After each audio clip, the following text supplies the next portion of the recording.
మీరు గత ఎన్నికల్లో నాకు అండగా నిలబడ్డారు. నేను అడిగిన దానికన్నా ఎక్కువ మెజార్టీతో నన్ను గెలిపించారు, ఆశీర్వదించారు, నన్ను దీవించారు. దాని వల్లనే ఈ రోజు కేబినెట్ లో కానివ్వండి, ఇతర మంత్రులతో మాట్లాడినప్పుడు నేను అడిగింది వాళ్ళు కాదని చెప్పే పరిస్థితి లేరు తల్లి. అమ్మ, మనందరి కళ 100 పడకల హాస్పిటల్ శాంక్షన్ చేపించేస్తాను.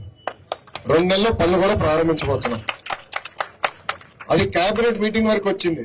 కేబినెట్ మీటింగ్ వరకు వస్తే ఒక సీనియర్ మినిస్టర్ గారు, మంగళగిరి కదా సార్, అప్రూవ్డ్ సార్ అన్నారు. నేను అడగాల్సిన అవసరం కూడా రాలా, ఎందుకంటే మీరు అట్లా ఆశీర్వదించారు, మెజారిటీ ఇచ్చింది. అది ఈ రోజు ఎవరు అడిగే పరిస్థితులు లేరు. మంగళగిరి అంటే చేయాలి అనేది వాళ్ళకి అర్థమైంది. మీరు ఏదైతే బాధ్యత నా పైన పెట్టారో, ఈ పవిత్ర మాసం అప్పుడు మళ్ళీ హామీ ఇస్తున్నా, ఏ బాధ్యత అయితే నా పైన పెట్టారో తూచా తప్పకుండా అమలు చేసి మళ్ళీ నేను మీ దగ్గరికి వస్తానని ఈ సభాముఖం తెలుపుకుంటూ, మీరు గత ఎన్నికల్లో నాకు అండగా నిలబడ్డారు. నేను అడిగిన దానికన్నా ఎక్కువ మెజార్టీతో నన్ను గెలిపించారు, ఆశీర్వదించారు, నన్ను దీవించారు. దాని వల్లనే ఈ రోజు కేబినెట్ లో కానివ్వండి, ఇతర మంత్రులతో మాట్లాడినప్పుడు నేను అడిగింది వాళ్ళు కాదని చెప్పే పరిస్థితి లేరు తల్లి. అమ్మ, మనందరి కళ 100 పడకల హాస్పిటల్ శాంక్షన్ చేపించేస్తాను.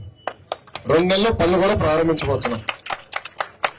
అది కేబినెట్ మీటింగ్ వరకు వచ్చింది. కేబినెట్ మీటింగ్ వరకు వస్తే ఒక సీనియర్ మినిస్టర్ గారు, మంగళగిరి కదా సార్, అప్రూవ్డ్ సార్ అన్నారు. నేను అడగాల్సిన అవసరం కూడా రాలా, ఎందుకంటే మీరు అట్లా ఆశీర్వదించారు, మెజారిటీ ఇచ్చింది. అది ఈ రోజు ఎవరు అడిగే పరిస్థితులు లేరు. మంగళగిరి అంటే చేయాలి అనేది వాళ్ళకి అర్థమైంది. మీరు ఏదైతే బాధ్యత నా పైన పెట్టారో, ఈ పవిత్ర మాసం అప్పుడు మళ్ళీ హామీ ఇస్తున్నా, ఏ బాధ్యత అయితే నా పైన పెట్టారో తూచా తప్పకుండా అమలు చేసి మళ్ళీ నేను మీ దగ్గరికి వస్తానని ఈ సభాముఖం తెలుపుకుంటూ